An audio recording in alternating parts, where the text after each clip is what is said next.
Hey guys, Flight from Zords here. Welcome to another walkthrough video for Sniper DPS. We're going to be looking at hard mode Blaster and Master. Fairly difficult fight, very coordination heavy. You got to be very well coordinated with your group.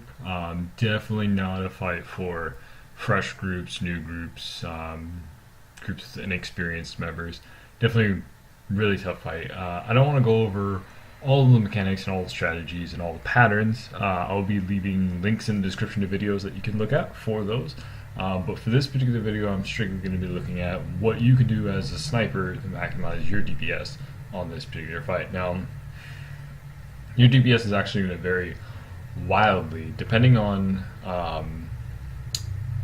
what your group is actually going to be doing. You can squeeze more DPS in with the same amount of damage by skipping one of the phases, namely the carpet bomb phase. Ideally, you want two of them to be as safe as possible and to have a extremely short burn phase. However, if you only do one, then the whole fight is longer with a longer, or shorter, the whole fight's shorter with a longer burn phase. So it maximizes your actual DPS. I think we only do one carpet bomb phase here, so it's the higher version of DPS. But mostly just going to be taking a look at when to pop in trench, where to stand, the reactions, the timings, all that stuff. So let's just jump straight in. Basically, I do two cold rotation this entire time, basically because it's more mobility, and this is a very mobile fight. Definitely more burst mobility, not something that marksman can really keep up with, which is why I like really into this fight. You can do 3 cold if you want, like most fights, the openers varies widely.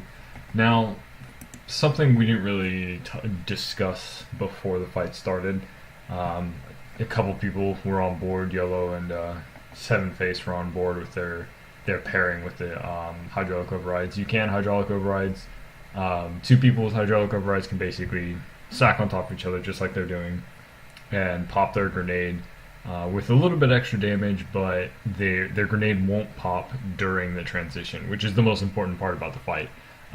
People will die if you end up getting stunned in Yellow as there's a transition happening, or if you're blocking the way because your bomb is about to blow up and you have people behind you that need to get away because there's a purple circle, all kinds of stuff happening. What you can also do, since you have entrench, is in some of these fights, you can actually pop in trench as soon as the boss fight starts, and depending on what grenade you get, because they all blow up at varying rates, if you get a quick grenade, you can actually blow it up and keep the entrench cooldown up so you can use it on the next grenade. I don't do that because most of the time I'm not going to need, like, the grenade's probably going to explode before the first round of Yellows anyway, so I don't really need it. I blow up, it's fine. You pop a shield probe and you take pretty much no damage and it's fine. First Yellows come up. This particular pattern, tanks are going to be facing him that way, and you're going to be needing to go here. Since I got a couple people in front of me, I'm basically just going to wait until they move, and I got to go get wrecked basically behind me, relying on me to move up. And that's pretty much it. And again, I'll be posting a link to another video where you can get a more detailed version of these particular patterns and the transitions.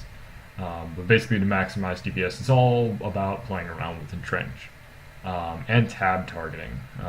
Tab dotting with Master Blaster is really important. Another round coming out, and you can see this is basically the same pattern but the opposite. So tanks are going to be facing him that way for the cleave, and everyone's going to basically be standing here.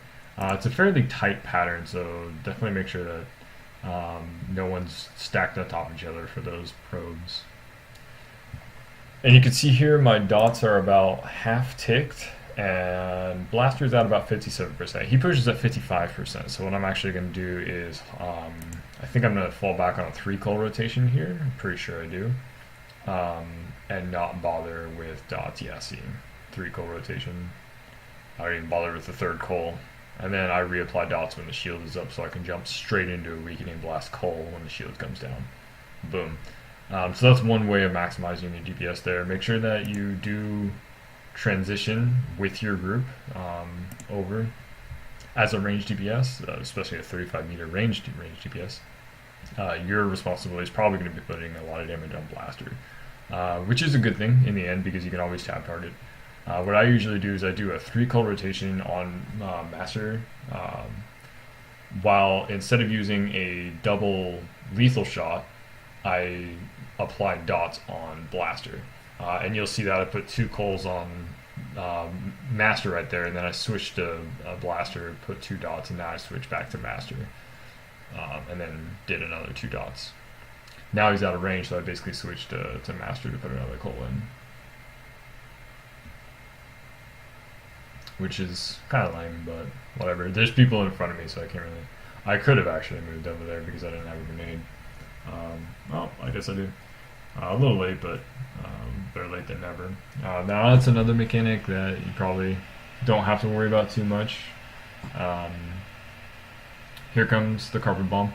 Carpet bomb's a little tricky. The first 2 are pretty easy. You just got to make sure you're not stacked up with anybody because grenades do go out. So definitely, make sure you're not stacked with anybody for those grenades.